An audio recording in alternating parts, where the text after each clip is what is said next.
நான் எழுதும் letter, C மடல், இல்ல கடுதாசி வச்சுக்கலாமா? ஆனா கடிதமே இருக்கட்டும். படி. கண்மணி அன்போடு காதலன் நான் எழுதும் கடிதமே. பாட்டாவே படிச்சிட்டியா? அப்ப நானும் முதல்ல கண்மணி சொன்னேன்ல, இங்க பொன்மணி போட்டுக்க. பொன்மணி, உன் வீட்டுல சௌக்கியமா? நான் இங்க சௌக்கியம். பொன்மணி, உன் வீட்டில் சௌக்கியமா?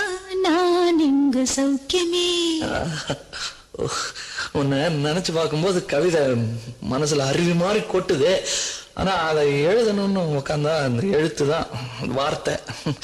உன்னை எண்ணி பார்க்கையில் கவிதை கொட்டுது, அதான் அதை எழுத நினைக்கையில் வார்த்தை முட்டுது. அதேதான் பிரமாதம். கவிதை கவிதை படி.